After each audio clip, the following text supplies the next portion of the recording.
انت ليه لسه واقف مكانك؟ مش قادر؟ خايف؟ مستني حد يدعمك ويشجعك؟ لو مستني حد يدعمك ويشجعك انسى. مفيش حد هيديك الطاقة غير الطاقة اللي خارجة من جواك.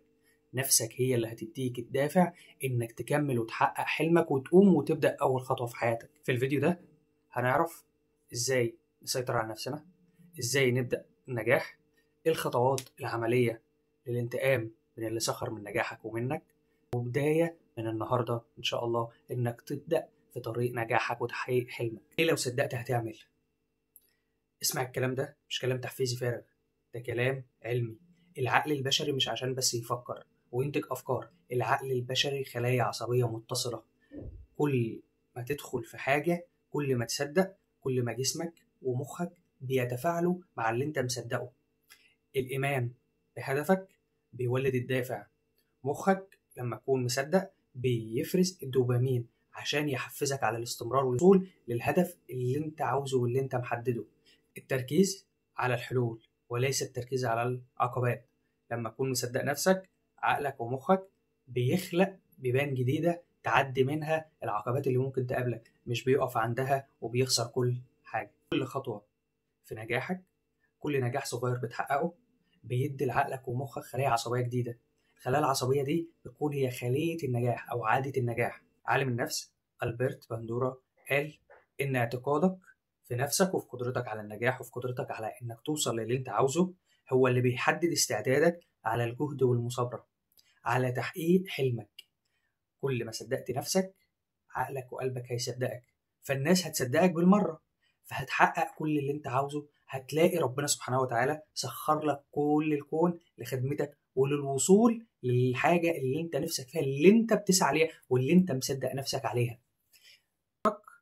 الداخلية وانك مصدقها انك تقدر توصل وتعمل هي الاساس في كل حاجة انت ممكن توصل لها.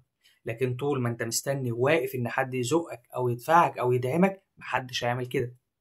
ايمانك، قوتك، قدرتك هو الاساس، هو الطريق، هو درج السلم اللي هتطلع عليه عشان تحقق القمة وتوصل للهدف اللي انت عاوزه. كام واحد فينا قابلوا ناس سامة، قابلوا ناس خلت الدمعة في عينه، قابلوا ناس كسروا مقاديفه، قابلوا ناس دمروا نفسيته وأحبطوه، قابلوا ناس خلت الدمعة في عينه وخلت الطريق اللي هو مروح فيه يتملى بدموعه. كتير قوي مننا اتعرض للمواقف دي. انت مش عاوز تنتقم بنجاحك من الناس دي؟ مش عاوز تبقى قوي وتثبت لهم ان انت تقدر؟ اثبت لهم بنجاحك، بانجازك، بقدرتك، باللي انت وصلت له. اثبت لهم ان انت ما تستاهلش غير القمة. قارنك بعياله، قال ان انت ما تستاهلش وعياله يستحقوا ويستاهلوا ان هم يقدروا يوصلوا، لكن انت لا، انت تستاهل. كل واحد فينا يقدر يعمل اللي محدش يقدر يعمله، كل واحد فينا يقدر يوصل للي هو نفسه فيه، بس احنا اللي بنعجز نفسنا، احنا اللي بنخلق العقبات والطريق المسدود عشان ما نتحركش، عشان مزاجنا، عشان نفضل مرتاحين. الراحة هي التعب، الراحة هي السجن، المزاج هو اللي بيضحك عليك. بس انت بإيمانك وبقدرتك وبقوتك تقدر تعمل اللي محدش قدر يعمله. تقدر توصل قمة بطريقة سهلة وجميلة، بس انت تؤمن بنفسك وبقدرتك. ما تخسرش نفسك وما تخيبش نفسك، وما ت... انتقم لنفسك، انتقم بنجاحك. ما تأذيش حد، بس انتقم بقدرتك بقوتك. بين للعالم كله قد ايه انت قوي وناجح، قد ايه انت كنت تستحق بس تعبت عشان تستحق. دكتور ابراهيم الفقي اكيد كلنا عارفينه، بيحكي انه اول ما سافر كندا كان رايح فندق من الفنادق، فرايح انترفيو عادي، فقابل مدير الفندق، فقعد معاه فاستهزأ بيه وسخر منه وطرده بره الفندق. بيقول ان هو خارج من الفندق كان بيعيط، بس بدل ما يكون سلبي حول السلبية دي لطاقة إيجابية. الطاقة الإيجابية دي خلته إن هو ياخد قرار بينه وبين نفسه إن هو لازم يبقى أنجح واحد في العالم كله، مش في كندا أو في مصر أو كده، في العالم كله في الإدارة. بعدها وبعد ما تعب طبعا عشان يدور على شغل جديد وده مسك مدير عام أكبر فنادق في كندا. بيقول إن أنا أول ما مسكت عزمت كل الناس، وكان من ضمن الناس اللي أنا عزمتهم الشخص ده. ولما جه قعدت معاه وفكرته بالموقف اللي حصل. من الآخر نكد عليه، فطبعا لما نكد عليه ما كلش، ساب الاكل ومشي. بيقول هو بعد ما مشي وساب اكله انا كلت اكله. هو انتقم بنجاحه لنفسه، انتقم بطريقه ايجابيه لنجاحه، ما سابش نفسه مهمل وعيط ونام. انا اعرف ناس بيقولوا هندسه بترول او كذا او كذا، سايبين نفسهم ونايمين في البيت وبيعيطوا، بيعيطوا على نفسهم وعلى تعبهم وعلى علمهم وعلى مجهودهم. انت نايم في البيت وهيجي لك الفرج. الفرج مش هيجي لك طول ما انت ما بتدورش. ابدا ولو باي خطوه صغيره، ابدا وفي اي حاجه هتلاقي البيبان بتتفتح لك. انا دايما دي مبدا في حياتي، ان انا بحط رجلي في حاجه وانا باصص لحاجه اعلى وحاجه اقوى، بس ما بسيبش نفسي وانا تحت، ما بسيبش نفسي نايم. لا، حط رجلك، اول خطوه هي بدايه نجاحك. لكن طول ما انت نايم، طول ما فيش سعي، طول ما ربنا مش هيساعدك. حط رجلك على اول السلم، استعن بالله ولا تعجز. لو استعنت بالله سبحانه وتعالى، الرسول صلى الله عليه وسلم بيقول استعن بالله، استعن بالله وما تعجزش، لان ربنا هيكون سندك وهيكون معاك. قال رسول الله صلى الله عليه وسلم استعن بالله ولا تعجز.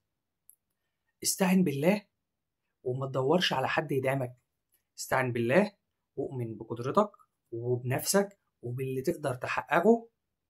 خلاص كده الطريق معروف، النجاح بس. كفاية إن ربنا معاك، كافيك. خلي طالما خالقك معاك فهو كافيك، كافيك من مجاميعه. كل حاجة أنت مش محتاج أي حاجة، كل حاجة حواليك مسخرة ليك.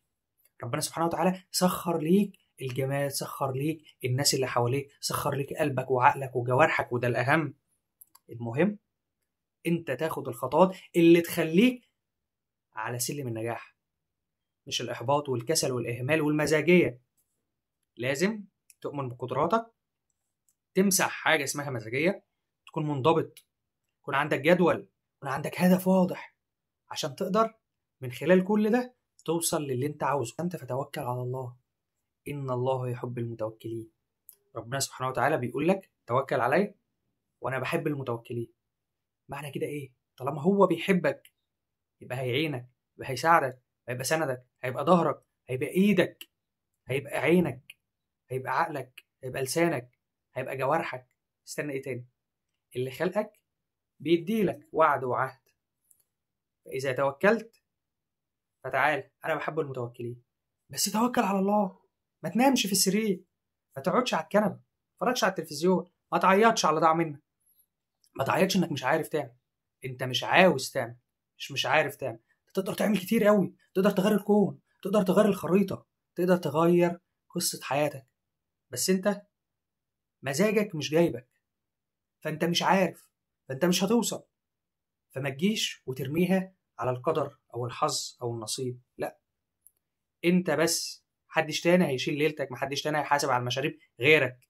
بس بالك لما تكون مؤمن بنفسك وعندك الثقة، هتلاقي نفسك مش متوتر، هتلاقي نفسك مطمئن، هتلاقي نفسك مرتاح، هتلاقي نفسك بتنتج وبتخترع وبتطلع شغل جديد.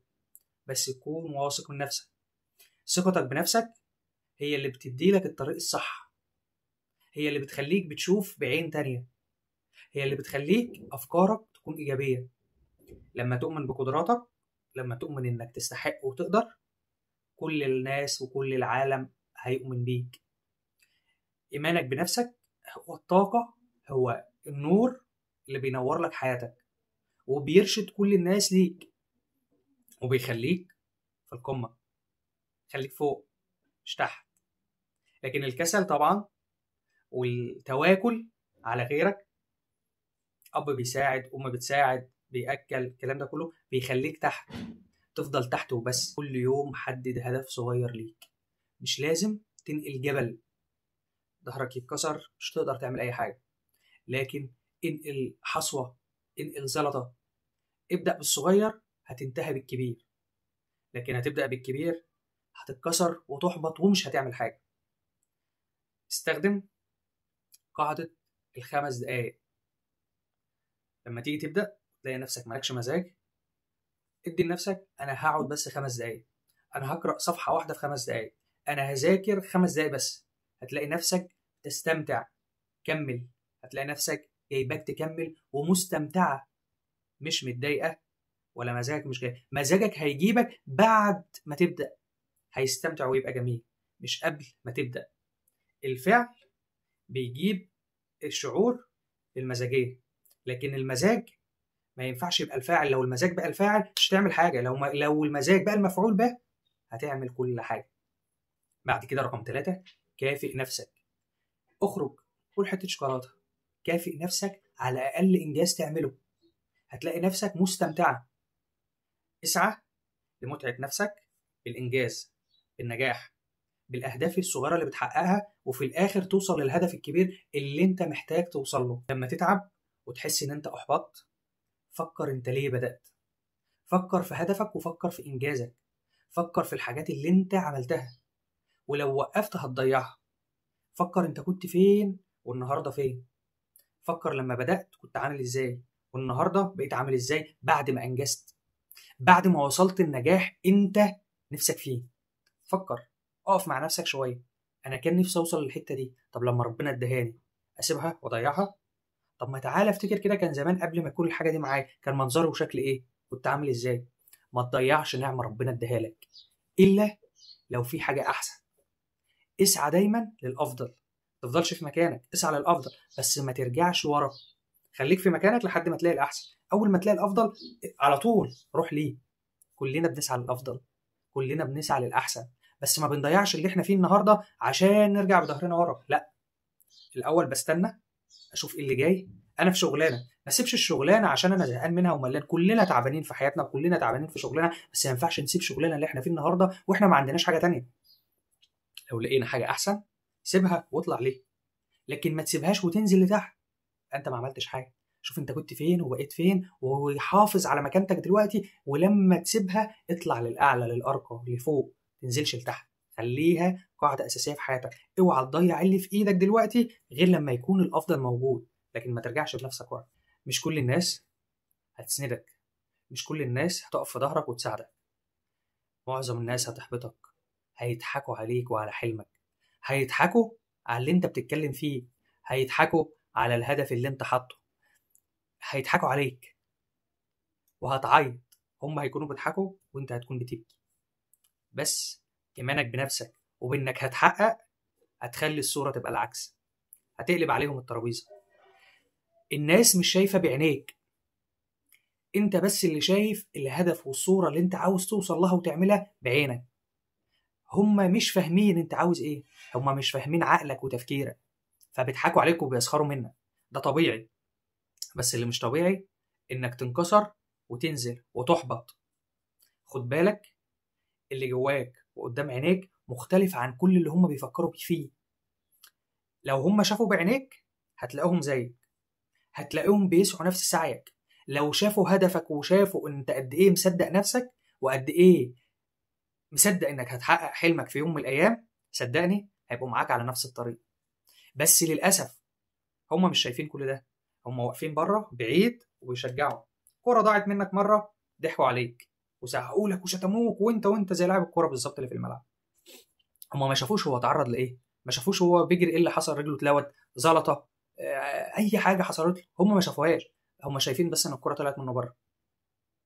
انت عينيك غير عينيهم، تفكيرك غير تفكيرهم. ما تنسقش للي هم عاوزينه، خليك مؤمن وواثق في نفسك وفي قدرتك وانك تقدر تحقق كل اللي انت عاوزه، وفي يوم من الايام ان شاء الله هتوصل، وهيبقوا برضه فوق في المدرجات وهيحسدوك على اللي انت وصلت له، وكله هيسقف لك برافو. وصل ازاي؟ ده الكوره كانت ضايعه منه، الكوره كانت رايحه منه، ما كانش بيعرف يلعب.